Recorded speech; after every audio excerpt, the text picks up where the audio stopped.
Oke, bismillah ya. Kita mulai membahas pemimpin yang ideal, membahas karakter seorang pemimpin idaman. Ini masuk kalau dalam filsafatnya Aristoteles menjadi bagian dari konsep etikanya. Jadi menjadi bagian dari etikanya yang dikenal dengan nama virtu etik. Di etika kebajikan. Makanya konsepnya Aristoteles tentang pemimpin ideal itu kadang-kadang disebut sebagai pemimpin yang virtus. Jadi pemimpin yang bijak atau pemimpin yang bajik. Bagaimana membangun, bagaimana membentuk seorang pemimpin yang bijaksana, yang poros kepemimpinannya adalah kebajikan. Istilahnya biasanya disebut virtus leader. Bagaimana membentuk seorang virtus leader. Berarti kita mulai dari konsep etiknya. Oke, pertama karena kita mulai dari konsep etiknya, jangan lupa etikanya Aristoteles itu dikenal dengan nama eudaimonisme. Eudaimonisme itu etika yang fokusnya adalah kebahagiaan. Jadi, menurut etikanya Aristoteles, tujuan hidup yang paling puncak itu kebahagiaan. Setelah kebahagiaan sudah tidak ada lagi yang dituju. Kalau masih ada lagi yang dituju, ya berarti belum bahagia. Masih ada yang diinginkan lagi, belum puas, belum lega, masih ada yang diinginkan. Jadi orang yang sudah bahagia itu berarti orang yang sudah tidak ingin apa-apa lagi. Sudah nyaman, sudah lega dengan terpenuhinya keinginannya. Maka sebenarnya puncak hidup dan tujuan hidup manusia, katanya Aristoteles, itu ya kebahagiaan. Jadi yang pertama, kebahagiaan adalah puncaknya hidup, tujuannya hidup. Kenapa disebut puncak? Karena setelah bahagia biasanya orang sudah tidak ingin apa-apa lagi. Saya sudah bahagia, Pak, tapi saya masih punya target ini, itu. Kalau versinya Aristoteles berarti ya belum. Kamu belum bahagia, masih banyak yang diinginkan. Orang bahagia itu sudah tidak perlu apa-apa lagi, sudah puas. Oke, itu yang pertama. Yang kedua, karena kebahagiaan itu adalah puncaknya, finalnya, maka bahagia itu harusnya bernilai dalam dirinya sendiri.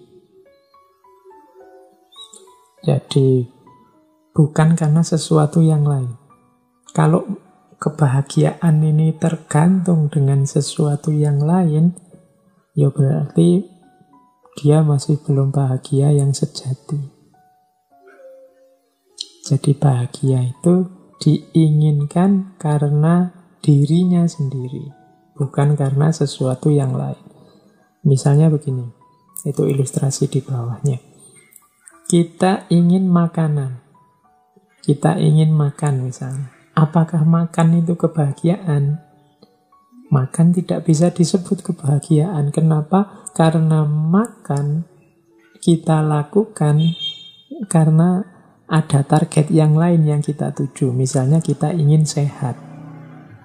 Berarti makan ini bukan puncak. Karena masih ada yang lain yang kita inginkan. Berarti dia tidak bernilai pada dirinya sendiri, tapi dia bernilai karena bersandar pada sesuatu yang lain, seperti makan dan sehat. Sementara tadi kan rumusnya, bahagia itu dia diinginkan dalam dirinya sendiri. Oke, jadi yang teori konsep kebahagiaan yang kedua, bahagia itu sesuatu yang bernilai dalam dirinya sendiri, bukan karena yang lain.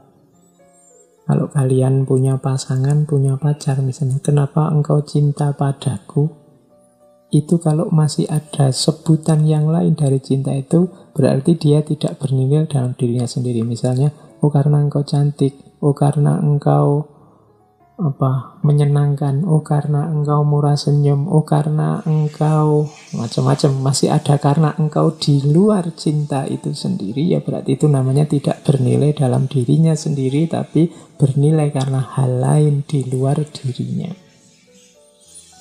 Nah, kalau ada yang seperti ini berarti belum sejati. Kebahagiaan misalnya karena makan itu belum sejati, karena dia masih ada target yang lain. Makan untuk kenyang, makan untuk sehat, makan untuk gemuk atau makan untuk diet, dan lain sebagainya. Oke, nah terus apa Pak yang bernilai dalam dirinya sendiri? Katanya Aristoteles, dalam hidup ini yang bernilai dalam dirinya sendiri itu adalah kebaikan atau kebajikan, virtu. Makanya etikanya Aristoteles sering disebut sebagai virtu etik, etika kebajikan.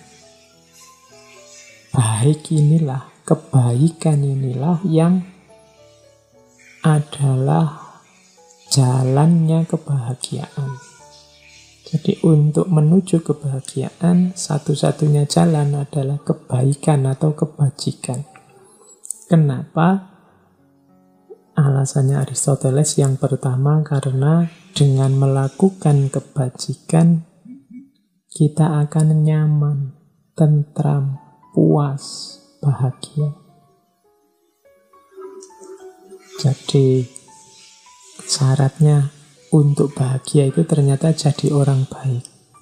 Makanya motonya Aristoteles, menjadi orang baik itu baik.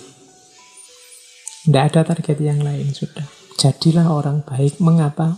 Karena itu baik.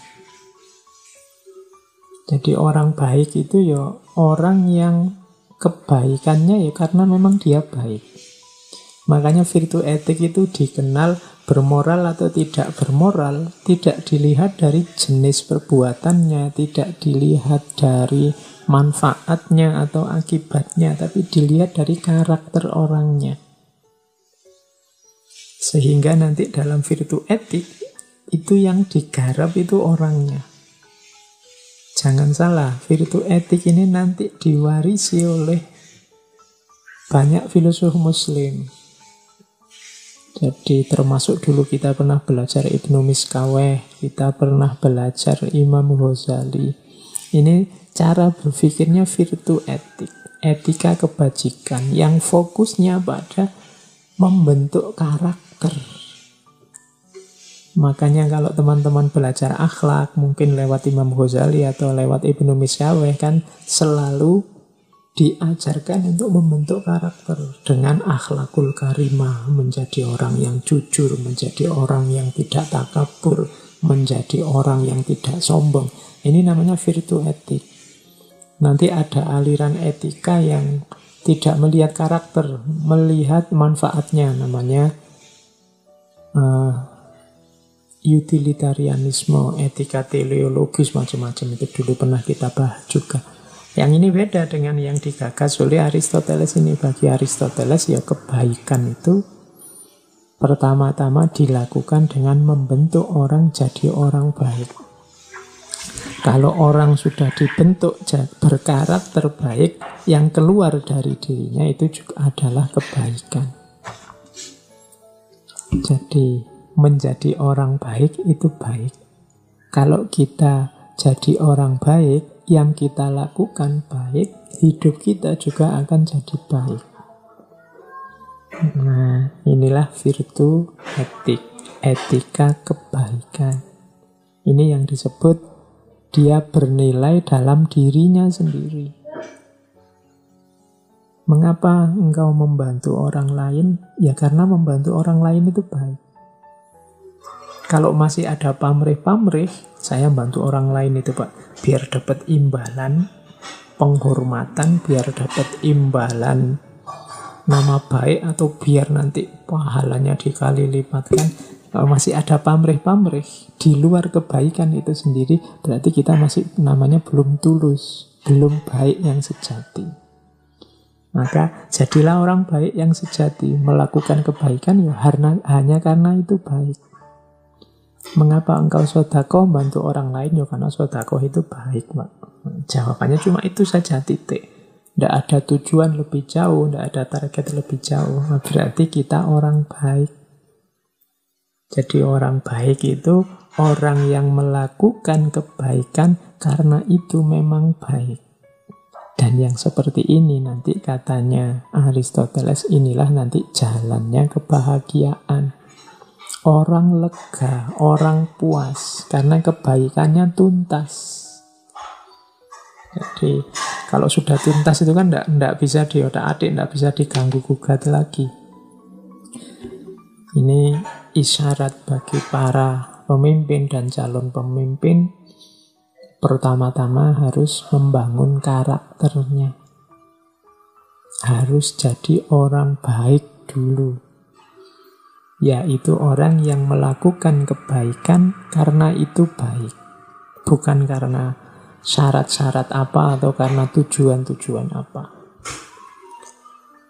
Oke, kita lanjutkan. Ini uraian kelanjutannya kalau ada yang tanya. Mengapa kok kebaikan? Mengapa bukan kesenangan? Mengapa kesenangan tidak disebut, tidak dianggap jalan kebahagiaan? Kalau dijawab versinya Aristoteles ya, karena kebaikan yang sejati itu harus menunjukkan ciri bahwa itu manusia. Jadi kebaikan itu karakter yang hanya dimiliki oleh manusia. Kalau kesenangan ini bukan ciri khasnya manusia. Kenapa? Karena binatang juga nyari senengnya, nyari enaknya, nyari nyamannya hidup saja. Jadi kalau berhenti di kesenangan belum bahagia karena belum karakter manusia. Kalau kebahagiaan itu karakternya manusia. Kalau hanya kesenangan, binatang juga begitu. Jadi jawabannya itu, kalau ada yang tanya mengapa kok kesenangan tidak merupakan puncaknya kebahagiaan, tapi kebaikan. Mungkin ada yang tanya lagi yang kedua, kenapa kok bukan kehormatan? Kenapa kok kebaikan, kok tidak kehormatan? Jawabannya Aristoteles ya, kehormatan itu apa sih? Kehormatan itu kan apa yang dipikirkan orang tentang kita. Kemudian orang menilai kita tinggi, menilai kita bagus, menilai kita baik, kan itu. Orang yang mencari kehormatan itu kan sama dengan orang yang mencari pengakuan. Orang yang mencari keyakinan diri bahwa mereka ini baik. Aku ini sebenarnya baik apa enggak sih? Terus dia melacak, menurut orang-orang aku sudah baik apa belum? Ini kalau bahasa lainnya kan mencari kehormatan, mengejar kehormatan. Oh belum, saya harus melakukan yang baik lagi dan seterusnya. Berarti kehormatan ini belum puncak. Puncaknya adalah kebaikan. Jadi, oh alhamdulillah ternyata memang aku dianggap baik oleh orang lain. Makanya aku dihormati. Loh, berarti intinya kan di kebaikan, bukan di kehormatan. Kehormatan itu hanya salah satu cara kita untuk tahu bahwa kita ini memang sudah benar-benar baik. Kalau orang tidak menghormati kita, menyepelekan kita, jangan-jangan kita belum baik. Oh, orang-orang kok hormat sama kita, mungkin aku sudah baik. Dihormati orang pun belum pasti kita baik. Kadang-kadang orang tertipu oleh pencitraan-pencitraan kita. Kadang-kadang orang salah tebak terhadap yang kita lakukan. Kita punya pamrih, orang tidak tahu, nganggapnya kita tulus. Tapi kita tetap dihormati. Berarti memang kehormatan ini bukan puncaknya. Jadi kehormatan itu hanya salah satu jalan yang bisa menunjukkan kita sudah baik apa belum. Berarti dia bukan kebahagiaan yang hakiki, yang sejati. Yang sejatinya tetap ada di kebaikan. Kenapa bukan kekayaan juga, Pak? Apalagi kekayaan. Kekayaan juga harusnya bukan tujuan puncak. Kita mengejar kekayaan itu kan hakikatnya untuk memenuhi kebutuhan hidup kita.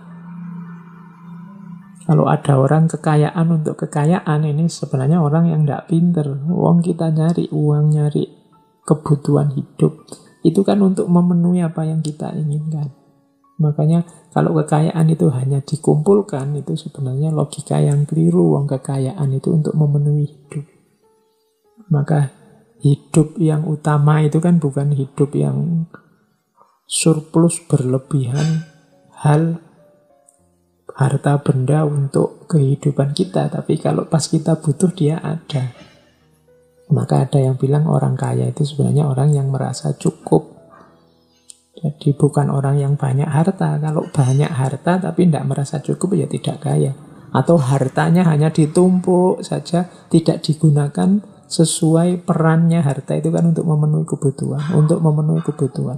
Kadang-kadang hartanya banyak, dia tidak menikmati. Eman-eman hartanya, terus hidupnya malah tidak bahagia, hanya untuk menjaga harta. Nah, ini cara berpikir yang terbalik. Wong adanya harta, adanya kekayaan itu kan untuk memenuhi kebutuhan. Berarti orang yang kebutuhannya terpenuhi, dalam bahasa yang lain orang yang cukup, itu sebenarnya dia sudah kaya. Tidak harus numpuk harta berlebih. Buat apa harta? Ya harta untuk memenuhi kebutuhan. Lah terus ngapain harta itu ditumpuk-tumpuk saja? Ya nikmatilah untuk memenuhi kebutuhanmu. Jangan dibalik, karena ada orang yang kita sebut budaknya harta. Hartanya ditumpuk tapi hidupnya susah.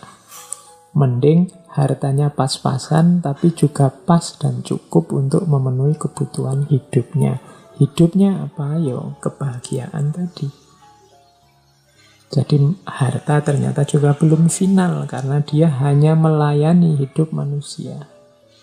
Berarti dia belum kebahagiaan yang sejati. Maka memang bahagia yang sejati itu ada dalam kebaikan. Itulah virtu etiknya Aristoteles. Seorang pemimpin berarti harus mampu